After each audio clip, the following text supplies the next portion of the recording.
stormy sky. Imagine all the people living for today.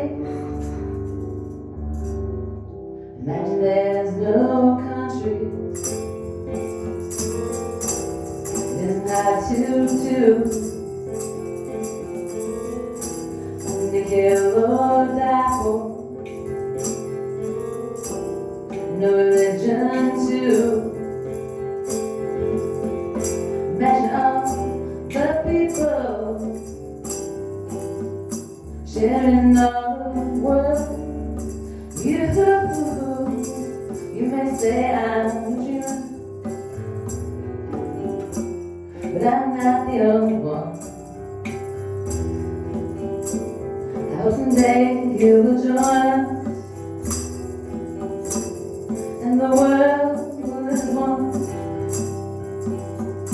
Imagine no possessions. I wonder if you can kill or die for brotherhood of man. Imagine all the people living life in peace. You may say I'm a dreamer, but I'm not the only one. I hope someday you will join us, and the world will live as one.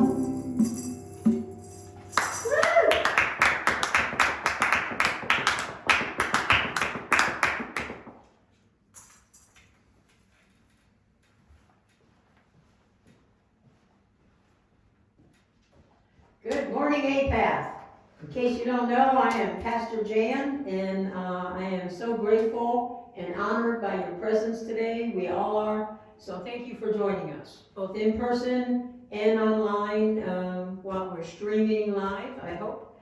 And for those of you that might watch later on demand, thank you for participating and joining us. A few announcements and an introduction as to who we are. We are All People, All Truths House of Enlightenment. We are a non-religious spiritual center, and we're LGBTQIA+.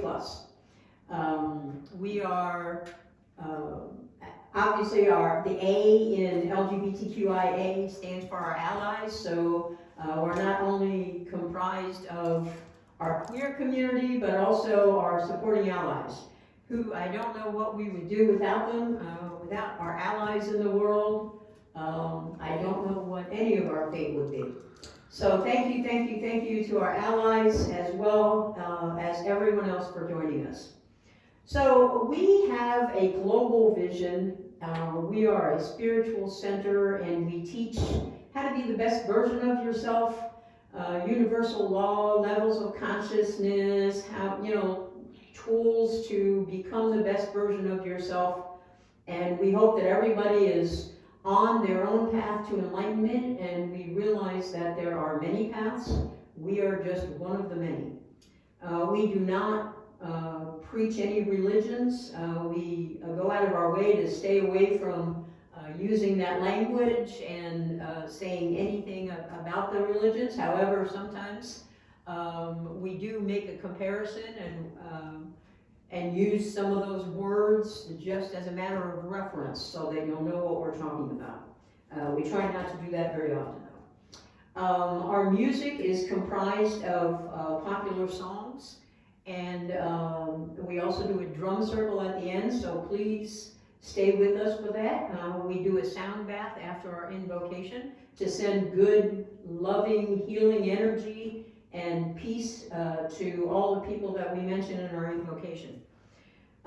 We have a support system building that comprises of support groups that are for drug and alcohol abuse, all forms of dysfunction, domestic violence, sexual abuse, all those traumatizing things that all people go through, and that there aren't good programs out there There are a few here and there that are specifically for our LGBTQIA community, but we are building those into an umbrella program called Dawn's House of Healing and Recovery. So please join us for those. Watch for our support groups that are upcoming soon. And feel free to join us. There's no cost for any of our support systems. So please join us online or in person as we announce those as time goes. You can find us on most of the social media, on Facebook, YouTube, and most of the rest of the social media platforms. Not all of them. But the ones that we feel like our people are always on. So we try to get on those more than anything else. We are always looking for volunteers for all facets of our spiritual center, for our support stuff. We are building a community center, and we intend to have many of them throughout the globe, as well as our spiritual centers. Probably wherever we build a spiritual center, we'll build a community center right with that. And we have lots of available positions, and one day after fundraising, when we are more funded than we are now, these could very likely turn into paying positions. So if you have an interest, please volunteer now, because our volunteers will get first dibs on all the paying jobs, of course. What else do I have? Anything? Have I forgotten anything at all? Okay, then we will move forward with begin the service with our invocation today.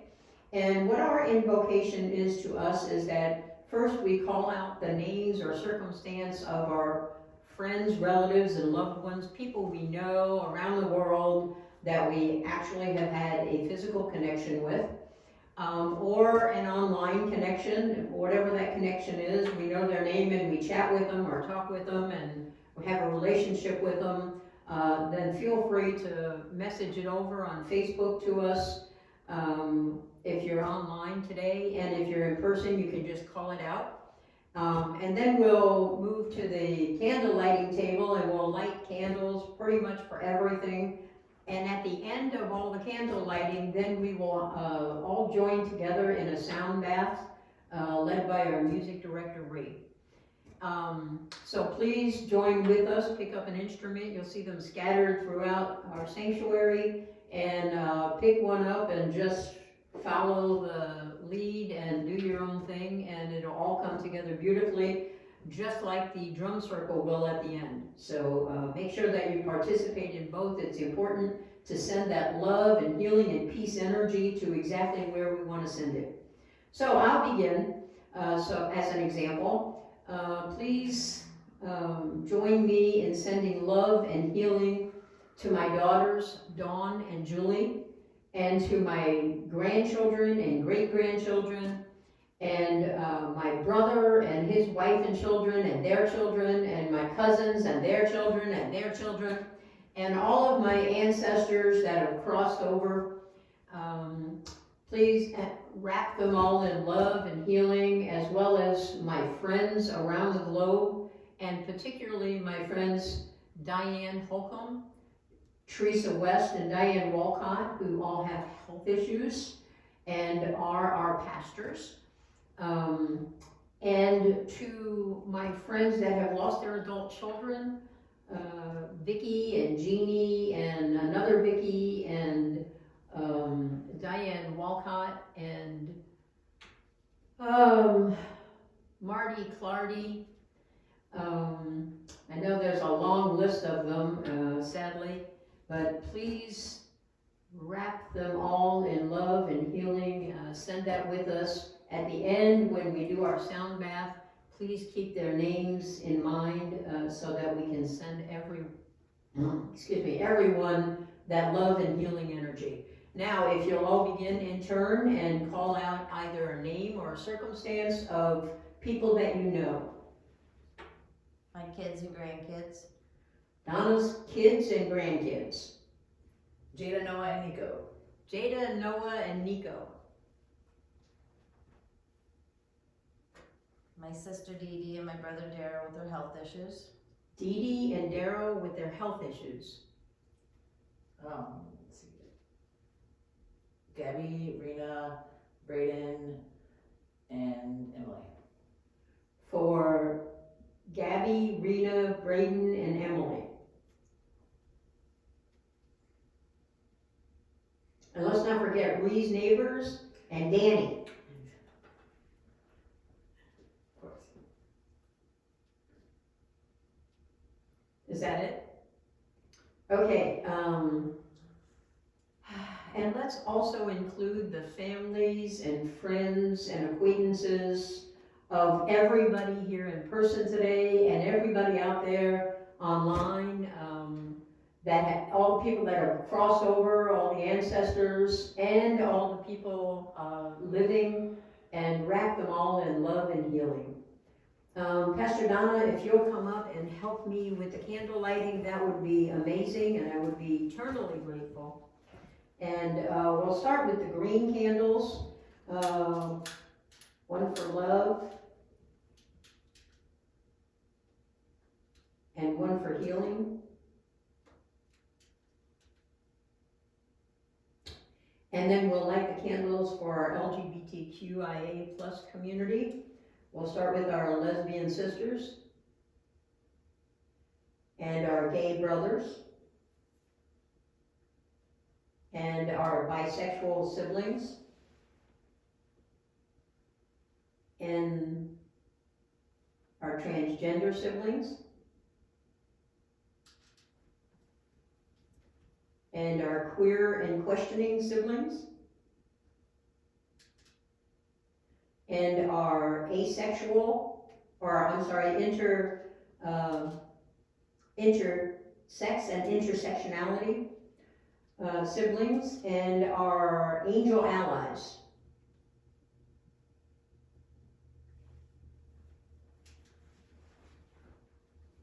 And now we will move on to the blue candle for all people all around the globe suffering and going through life. And the purple candles for the war-torn countries, Gaza and Israel and Russia and Ukraine, and for the hostages.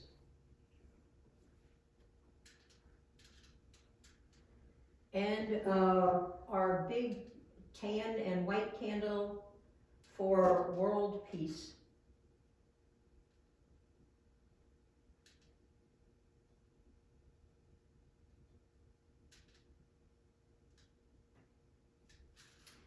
Okay, thank you, Pastor Donna.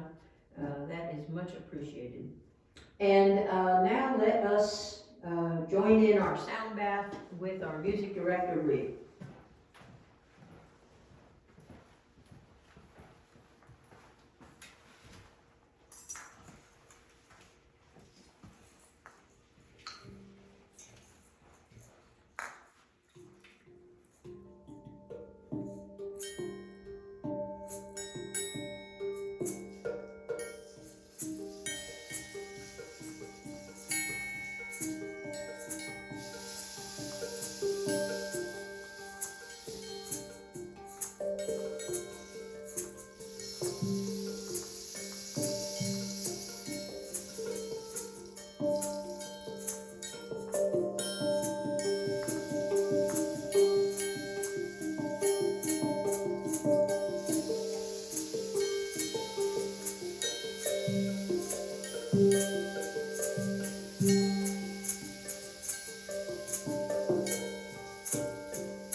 meeting.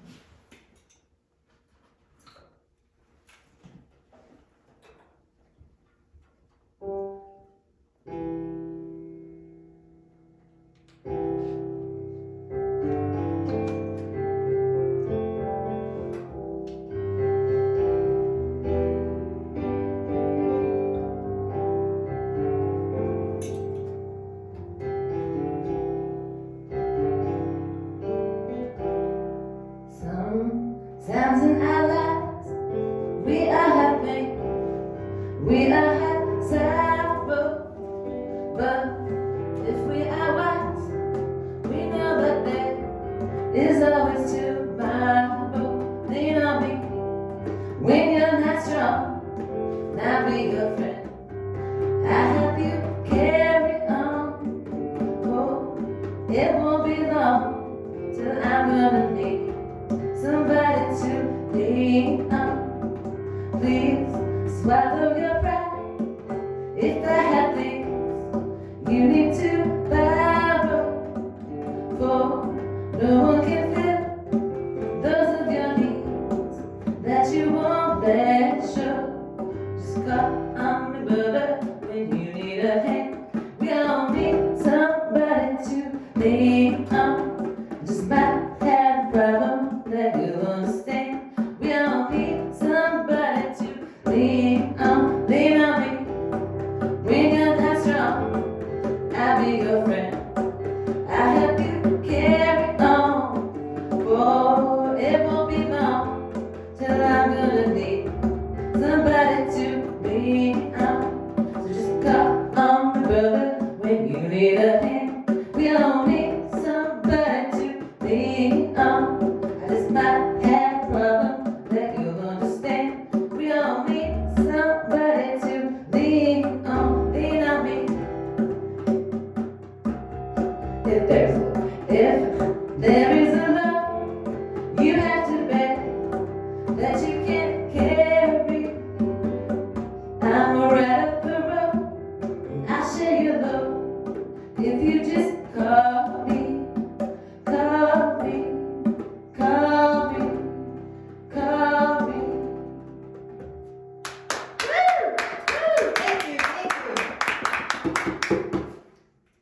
And next is our awareness and intention candle lighting with Pastor Donna.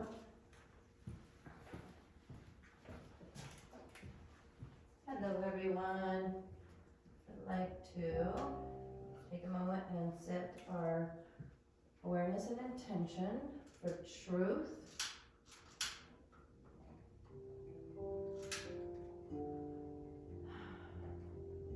Our awareness and intention for transformation.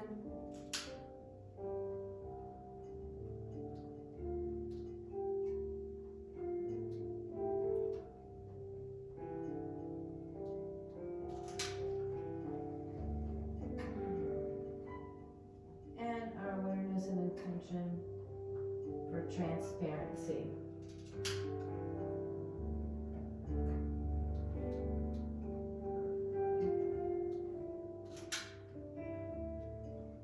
Take a nice deep breath in and let it out.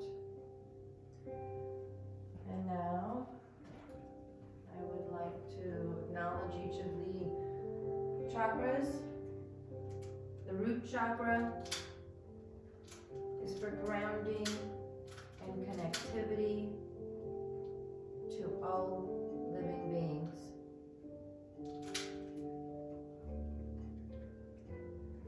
Sacral chakra is associated with our emotions and our creativity. Our solar plexus chakra is all about our personal power.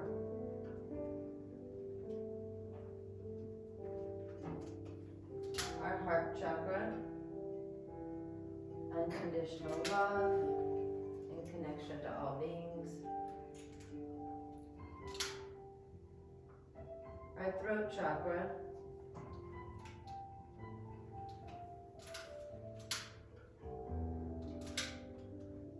is associated with communication our truth.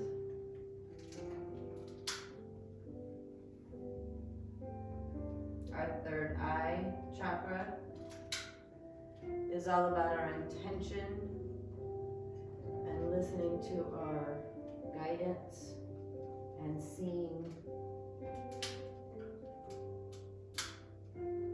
those non-physical things.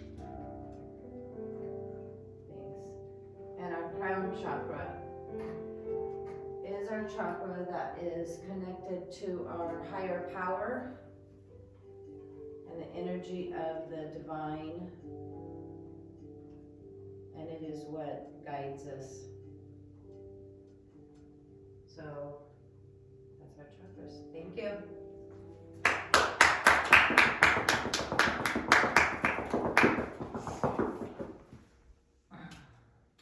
And now, for John Mayer's Waiting on the World to Change.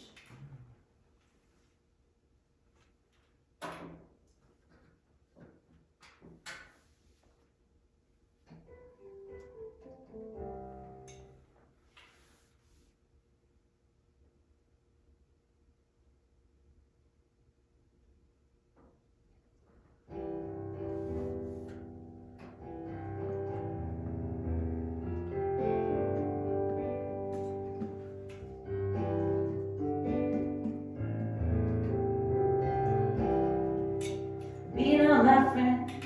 Let's start that over. Being all my friends, we're all misunderstood. They say we stand for nothing, there's no way we ever could. Everything we see that's going on with the world and those who lead it, feel like we just don't have the means to rise above and beat it. So we keep on waiting on the world to change. Keep on waiting on the world to change. It's hard to beat the system when the living. We keep on waiting on the world to change.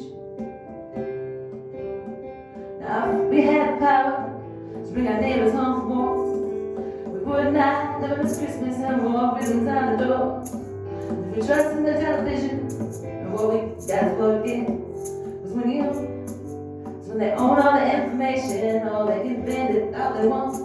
We keep on waiting on the world to change. Keep waiting on the world to change. Not that we don't care, nobody that fair. We keep on waiting on the world to change.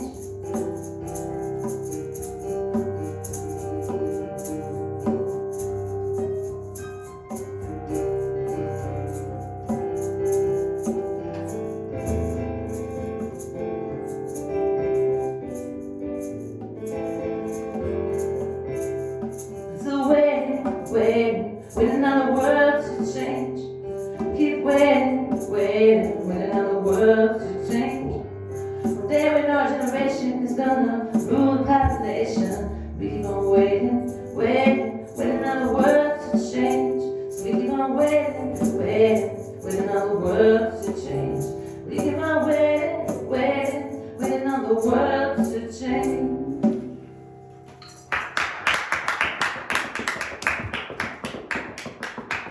Now our level up with Pastor Jan.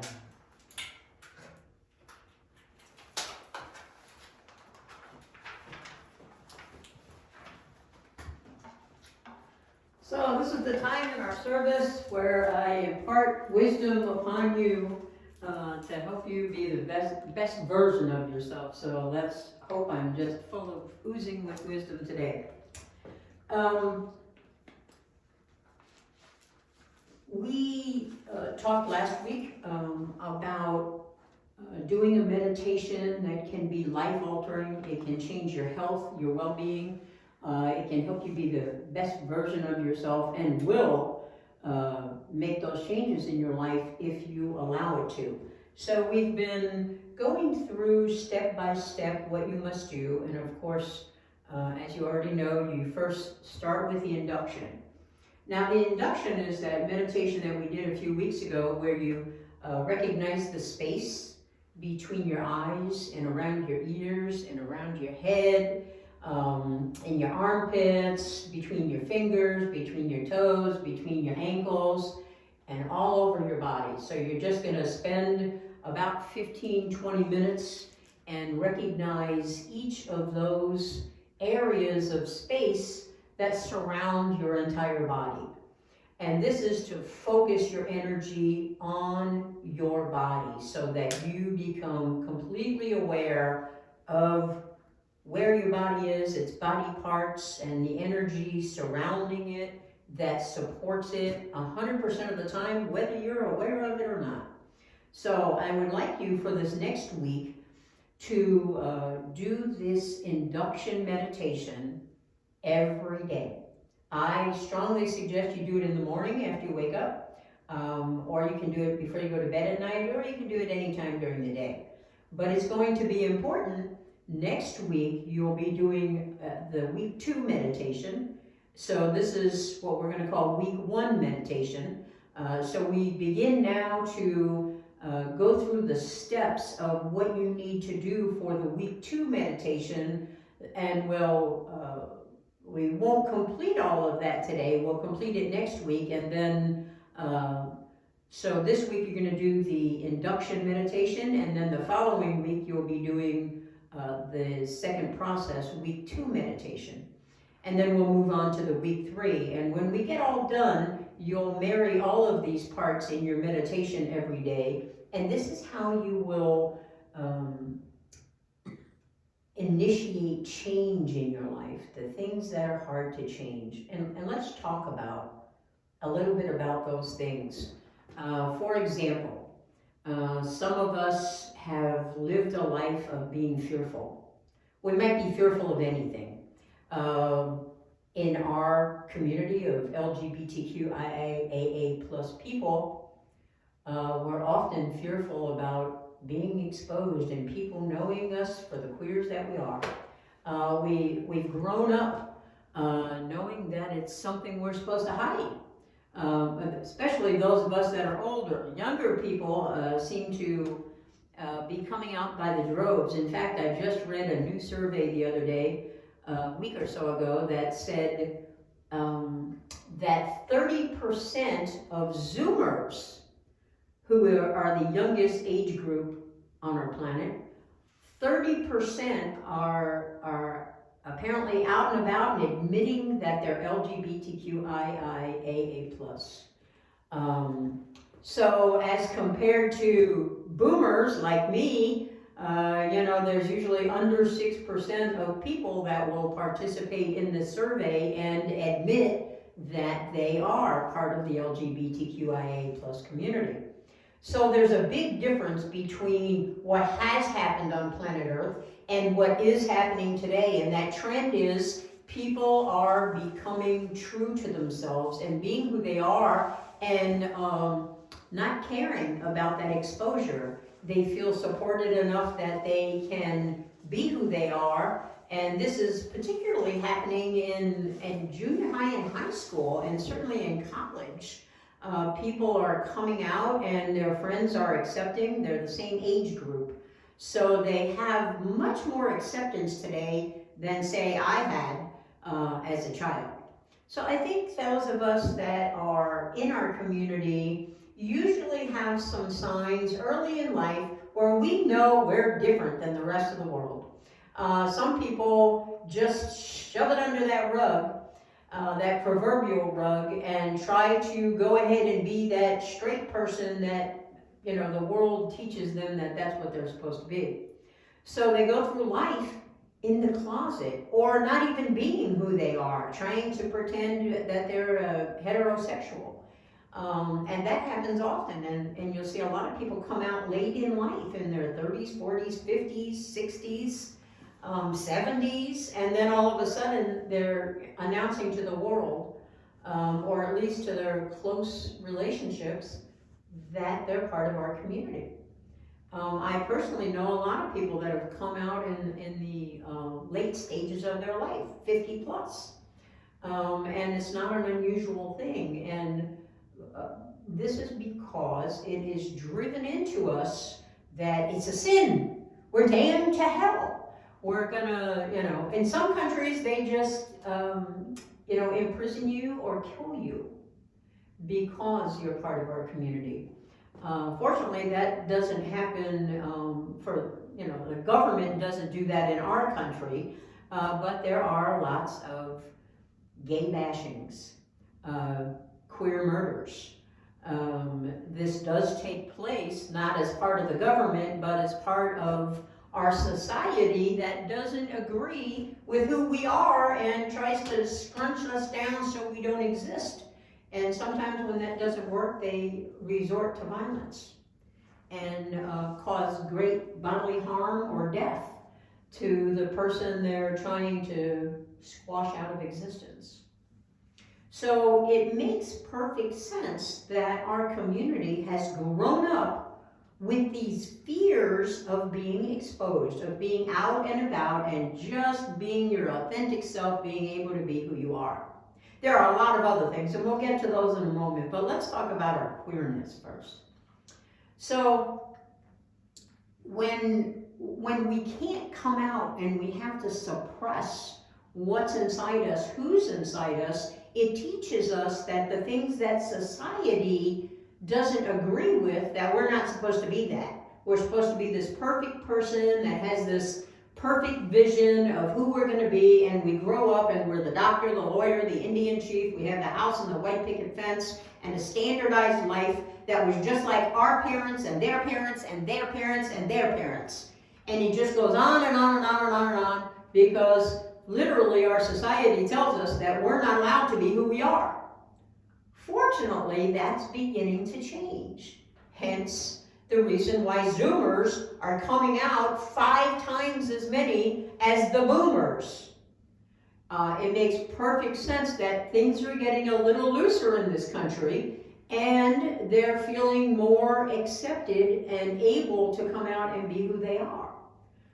But what happens is they're still aware of the stigma around being a lesbian, being a gay man, being bisexual or transgender or intersex or any of our alphabet soup.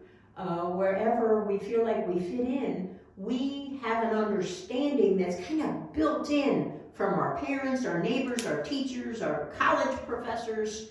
Everybody we're in contact with feeds into this vision of who we're supposed to be, so we're just like them. And how do we feel about it? We want to fit in. We don't want to be different than other people, because then we're not accepted. We lose their love. We are judged. We're abandoned. We're banished. We're damned to hell. These are the things that we've been taught that are going to happen. That's where we live. So we grow up knowing that we shouldn't be who we are. We should hide that so the rest of the world doesn't know. So the majority of our community is in the closet. And to some extent that is changing now, and we can tell that by the Zoomer numbers, thankfully. Those are the tail end of my grandchildren, and all of my great-grandchildren are Zoomers. So the young people are making the world a better place. Now we have to give some credit to their parents, who are the age of my children. So we must have done something good with our children in order for them, their children, are the Zoomers and the generation before them, which are the millennials. So they are both becoming more open and accepting, both of those generations, more open and accepting to everything in the world and being less judgmental. Now, that's not as a whole, because we still have this mindset in this country that things are a certain way and it has to be that way or the highway. There's a big divide in our country. And it's not just between religion and secular, it's also political. It's between the Democrats and Republicans and independents. So everybody has their own opinion and their own belief system, and they're literally fighting all the time to squash the other one. So these things also teach us that we should keep our opinions and our beliefs to ourselves so that we can fit in that human box and be accepted and loved by the world. And how did we get there? Who on earth started with certain people should be judged and banished and not accepted and not loved, and we shouldn't have anything to do with them, and we should damn them to hell? Where did that come from? I'll tell you where it came from. Not just Christianity, there's a few other religions, but Christianity is at the top of that scale. At its high point, because our traditional model, the paradigm of God, says that if we're a certain way, and it's not just about us being queer, it's about all kinds of things in our life that we don't fit in, and we know that inside us is not the same thing we present to the world on the outside of us. We have a duality there, so that inside of us is different than outside of us. The true us, the us we present. And there's that gap, that human personality gap that we've been talking about. And we got there, we have that gap, because it has been impressed upon us since this big that we must fit in. We must be clones of everybody else. We must grow up, have that white picket fence and that mortgage. We must grow up and be educated and be that doctor, lawyer. I'd like to say Indian chief, but that would be too loose for most of us growing up.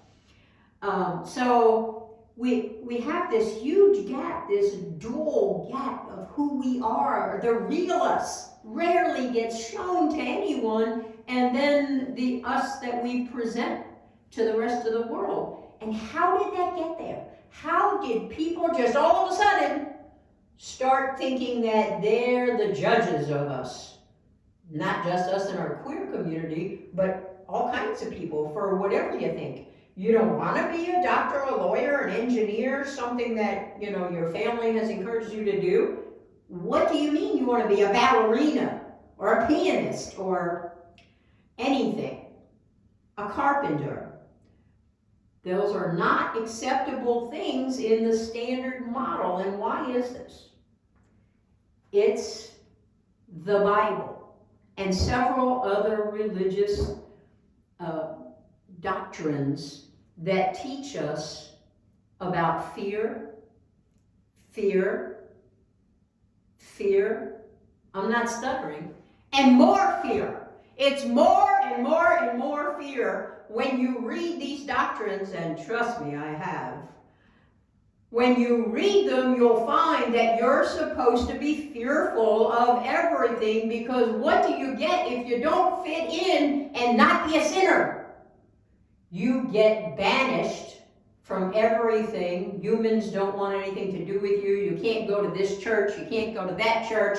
You get kicked out of that pew if you show up. They don't want us there if we fit into certain molds. One of those molds are the LGBTQIA plus community. So we don't fit in there, and they might say we're welcoming and affirming. Well, what does that really mean? They're still using the Bible as the doctrine that they believe and they enforce. So in the Bible, it doesn't damn us queers to hell, but that's the interpretation that pastors all over the world teach their congregations day in and day out, that we're banished to hell, we're all damned, and we're going straight to hell. And it's not just us in our community, it's all kinds of things. It's a big sin if you don't do as your family told you to do. If you didn't grow up and get that house and that mortgage and that white picket fence and go to college and become an engineer. If you didn't do those things, then you're considered the black sheep. And what is that black sheep that we often refer to? Look in that Bible and you'll find out. The black sheep is the person that doesn't go along with the religious beliefs of everybody else. And this is true They use different words in other religions, but it's true throughout all the religious doctrines. So we grow up in this world. I think most of us have grown up either in our families or in our communities with a whole bunch of religious people. And they have pounded in us, and impressed upon us of who we're supposed to be, what we're supposed to believe, what we're supposed to think, what we're supposed to have as a religious practice. And when we go outside that mold, we're no longer accepted. We lose love. People are afraid to come out as queer to their parents and their family for fear they will reject them and they'll no longer have a family. And you know what? It happens. It happens so many times that it makes me cringe every time I hear about somebody's going to come out. You know, I just have to get myself to a higher level and put the energy out there that their family is going to actually continue to love them and not be angry and not beat them down because they're being their authentic self and being who they are. Because that, and that alone, is what we're supposed to do, who we're supposed to be. So the religious doctrines and our God, in all the religions, God represents all that fear of what will happen if we're a sinner, if we live in that real human box and be our authentic self, versus living in that box of acceptability and be just like everybody else so they can't tell the difference. So we hide things about ourselves, and it's not just about our queerness. We hide all kinds of things about ourselves. We might be afraid to put ourselves out there and fall in love because we've done that before and we got hurt. Or we've heard so many stories and watched so many movies that we know we'll get hurt if we allow ourselves to be vulnerable and fall in love. And it's not just love, it's everything across the board that we hide about ourselves. We don't expose ourselves. We don't talk about the things that we know we're supposed to suppress and not tell everybody because we have that fear of abandonment, that fear of loss of love. And so we suppress those things so that we can fit into that box with all the other people doing the same thing. They're all fitting themselves into the box that they don't really fit because they are terrified to be themselves. And one of those things it's a very scary thing to just expose yourself, be vulnerable, and be who you are no matter where you are. You know, I like to say, if you're the person that kicks that dog when he poops in your yard, that neighbor's dog, then kick that dog wherever you are. Be transparent. Be your authentic self and be proud of it. If you're willing to kick that dog, then kick that dog wherever you are. Come to church and kick that dog. Go to the grocery store and kick that dog. Kick that dog wherever you are because that's who you are. Or don't. Because if you know that you're going to live your life in complete transparency, you won't kick that dog anymore.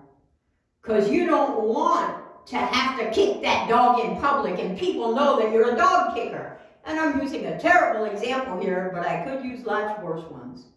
I don't want to pick on anybody's weak spots, because we all have them. I have them, you have them, you have them, we all have them.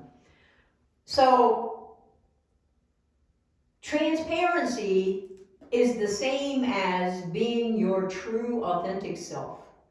So we lit a candle for truth, transformation, and transparency because those three things are of utmost importance to being our authentic self. So we need some help in getting there because, you know, we're terrified.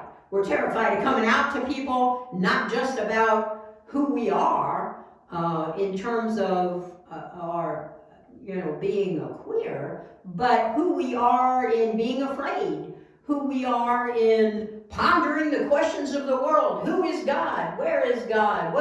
Why am I here? What is my purpose? What is your purpose? We don't, like I said last week, we don't walk up to each other and say, "Hi, I'm Jan. I've been pondering my purpose lately, and I just can't figure out what that is." What's your purpose? We don't have those conversations. Those are in the non-allowable column, and when you're fitting in that human box that everybody else is in, you don't bring up things that you think you're the only one feeling them or thinking them or doing them, because you hide them. We're in so much hiding in our life that we live in the dark, and we don't understand that all we have to do to get in the light is do this. The light is transparency. It's transparency. That's all we have to do is be transparent. Be who we are, no matter where we are. So now, that's what this whole gap is about lessening your gap so that it disappears completely. So I'm giving you the tools to be able to do this. So this next week, you're going to do the induction part of the meditation all week. Every day, do that induction. Now, the step 2 after the induction is admitting and declaring who we are. No, I don't believe you have to go tell a single soul anything about yourself. I believe that when we meditate, we have a higher level of consciousness in the first place. We are elevated in meditation to a higher level. And I believe that meditation is where we are authentic, we become our authentic self and merge with the higher consciousness. And we can call that higher consciousness spirit, our higher power, universal consciousness. It doesn't matter what name we put on it. The divine, the universe. We can put any name on it we want, but it remains the same. It is this energy field. Energy, every frequency on the planet carries tons of information with it. And that's because the energy is the wisest of us all. So the universal energy that we draw on when we meditate, this is where we go to get our answers. We go within and those answers come to us. So we focus on what it is we want to change in our life, for example, and those answers will come. And our brain will start to understand that change is happening now, that we're giving up the things that our brain repetitively goes to. For example, if we're fearful that people will, if I'm fearful that people will know I'm a lesbian, and I try to hide that, I'm going to have to go put on a dress in the first place or something so that they can't tell on sight with me. But if I'm trying to hide that, then I'm not being my authentic self. And I'm going through life being this person that I'm not. And so in order to be myself, what I have to do is figure out a way to cleanse myself, to come clean. And so I don't want to do it to a therapist. I don't want to do it to my neighbors or my parents or my grandchildren.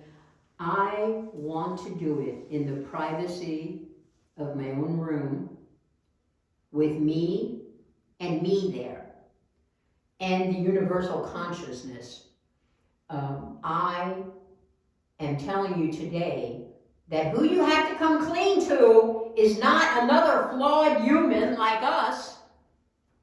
It's your higher level of consciousness, your higher self, merged with the divine. That is your higher self, your authentic self and universal consciousness merging and working together to change whatever you want to change in your life. And that's what happens in this meditation.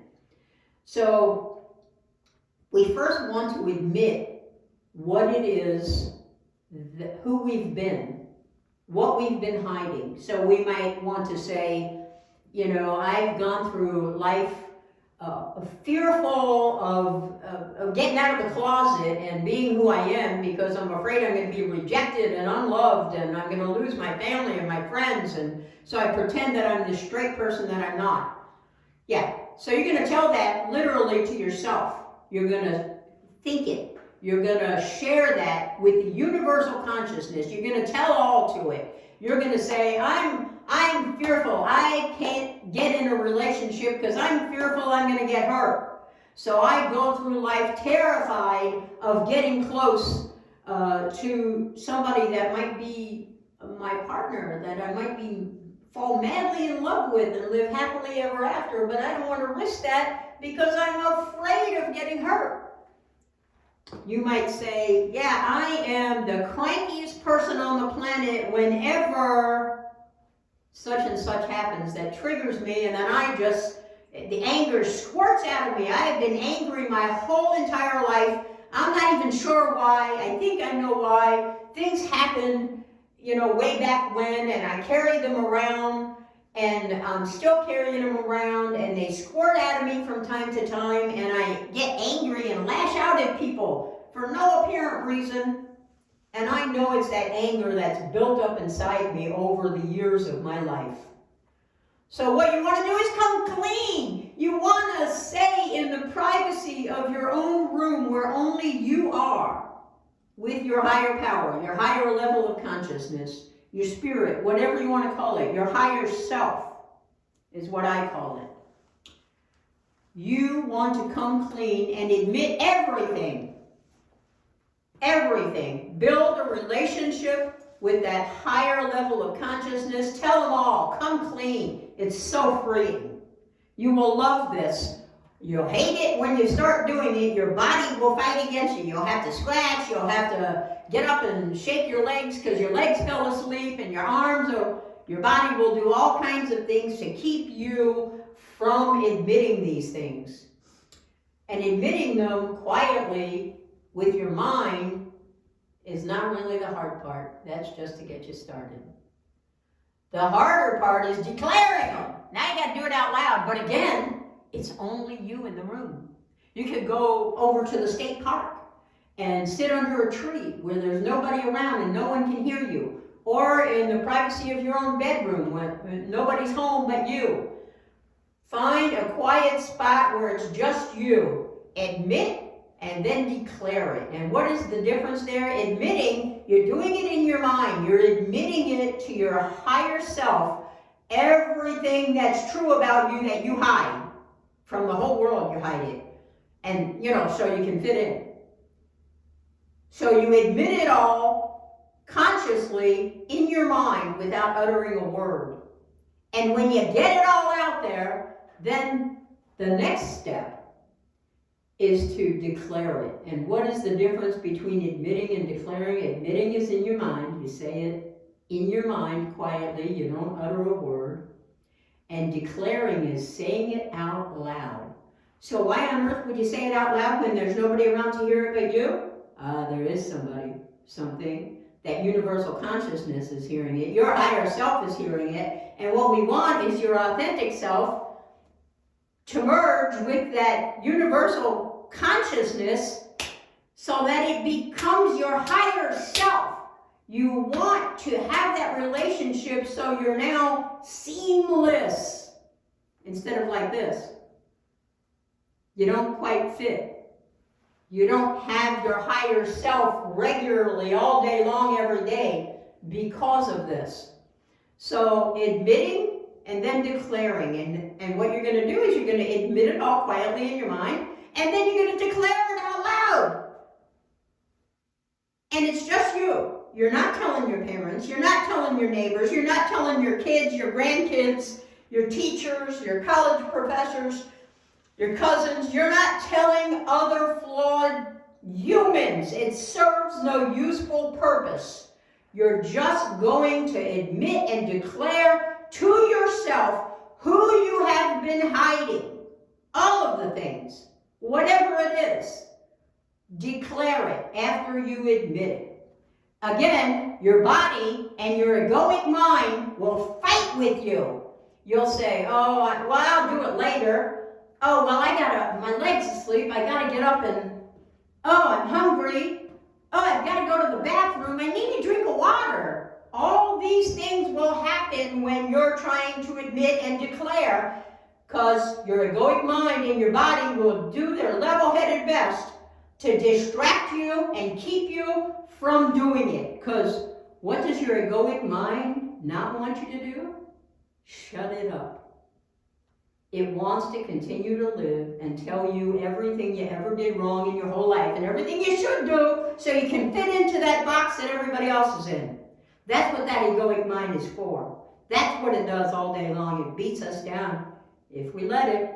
So, when we admit and declare all the things that we've been hiding, everything, every horrible thing you ever did, everything you're ashamed of, everything you would never want everyone else to know, admit it and declare it out loud. That's what we'll be doing in the meditation. Now, I don't want you to do that this week because there's still a couple more steps. This is step 1, step 2. Today is 3 and 4. And when we get done with this, then next week we'll tie it all together so that you can actually do the week 2 meditation. So this week you're going to focus on the induction. Do it every day. Get used to that space around your body. You're going to need it. And I'll tell you, when you free up, when you come clean with yourself and you admit and you declare it all out loud, you are going to be a whole new person because that change starts to take place immediately. It's better than going and confessing to your priest or your pastor or your parents or whoever. That's just a world full of judgment for you. This has no judgment, no pain, no loss of love, no banishment, no damning to hell. No one at APATH is ever going to be damned to hell. We don't believe there is a hell. You might make your life a living hell, and part of how we do that is by not being who we are, not living our life in truth, transformation, and transparency. When we don't do this, we kind of create our own hell that we go through every single day, that we have gone through, and we continue to go through. But I'm telling you that if you follow along with this program, you will decrease that gap until it's gone. There'll be no more gap. You will walk through life being who you are, no matter where you are. Every single day of your life, you'll have nothing to hide, nothing to be ashamed of. You already cleansed that, you're done with it, it's in the past, it's gone, and now you can just be yourself. You can be who you are, no matter where you are, and you will live your life accordingly. Trust me, it'll make you want to be a better person when you get there. But you're going to get rid of all this stuff. You're going to meditate it away. You're going to heal yourself. Your brain is going to understand that you are the new you. And in order to become this higher, new level of consciousness, we had to address the whole doctrine of God, the old paradigm, the old model of God that creates fear in us and damns us to hell and makes us sinners for anything we do in our life that doesn't fit in that mold, in that box of humans all crammed in there together. This is the path. This is the way out of your misery that you feel inside. Sometimes we're miserable in here, but we do this to the rest of the world. A good example is grief. You know, I feel that grief going on, but I've got to get through life, and I don't want to be feeling that grief all the time, so I push myself out of it and try to remember to smile. And we do that with everything, with our fear, with our not acceptance of all kinds of things that the world accepts and we don't. We want to be changers, movers and shakers. We want to shake up the world and make it a better place. And this is how we begin. we make ourselves a better human, the best version of ourselves. So come clean. Don't do it yet. Just know that it's coming. As you think about it this week, coming clean, it'll be a little scary, but you need that week for your brain to adjust to it so that next week you'll be able to do it easily. And I promise you, you're going to not only love it when it's done, but you're going to be so much happier, so much better off in your life. You're going to feel as though you've been freed and you don't have to carry around those burdens anymore. Namaste. Thank you. Don't forget to do this week's week 1 meditation, and we'll see you again next Sunday. Thank you.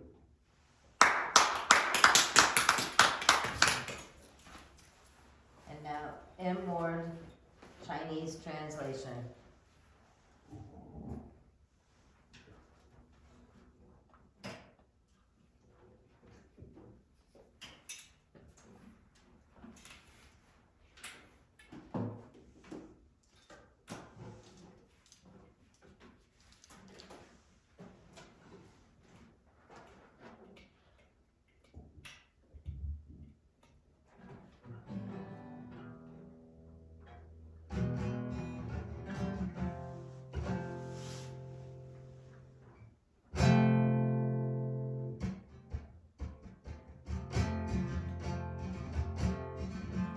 Wow, I see, I got a call from mom, now that I know a man, maybe will treat. He said, now we got some questions, but I'm laying on my feet. My time gets brief and you're not 50 minutes. Take his hands, looking high.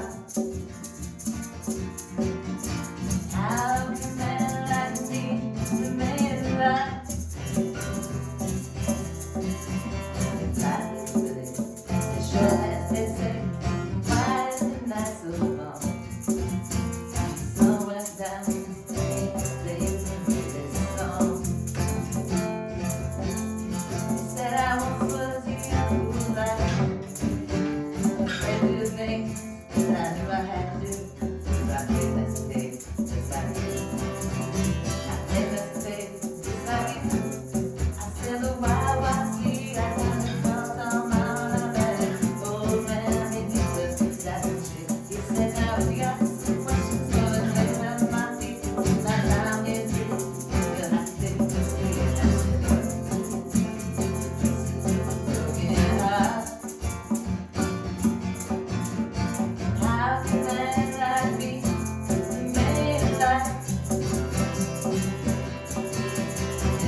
And now for our mindful meditation with Pastor Donna.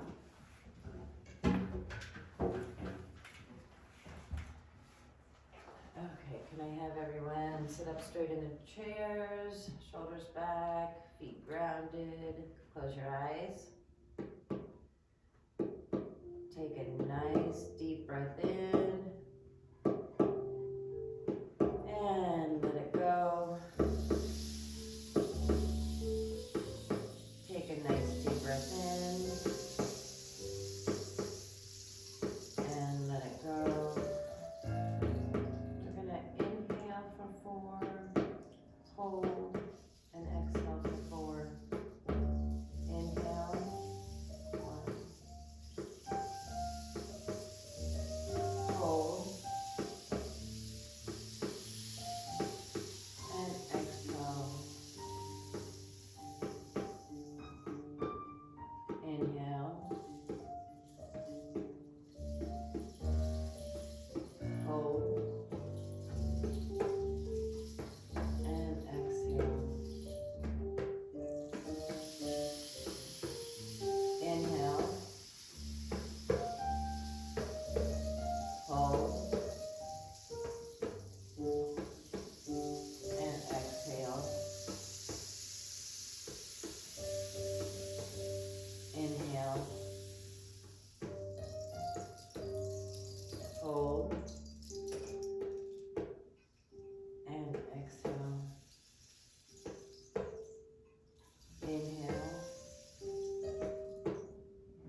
Now for our benediction.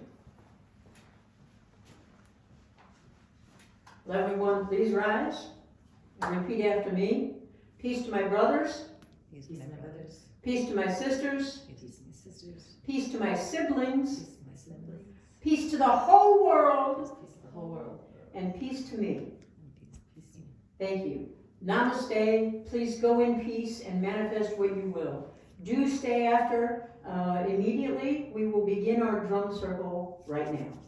Please grab a stick and listen to Rick.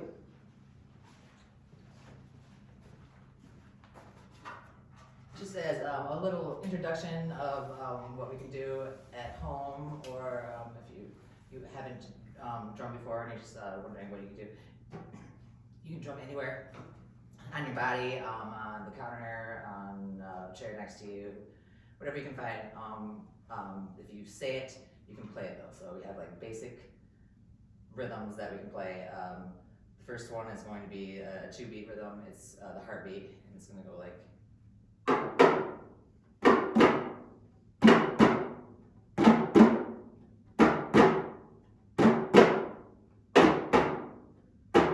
we have our 3-beat rhythm, hot chocolate, hot chocolate. And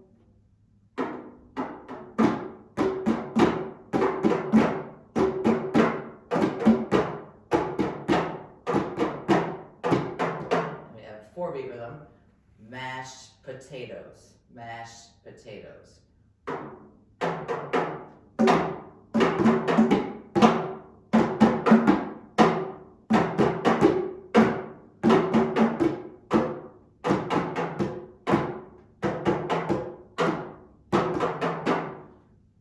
We have I love apple pie. I love apple pie.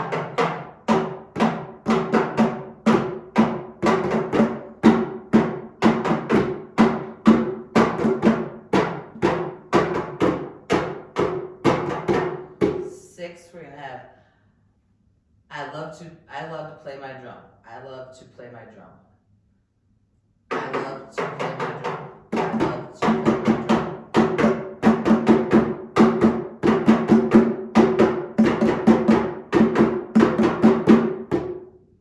And then if you want to get a little bit more complicated, we have, we'll just do one of them, the 8.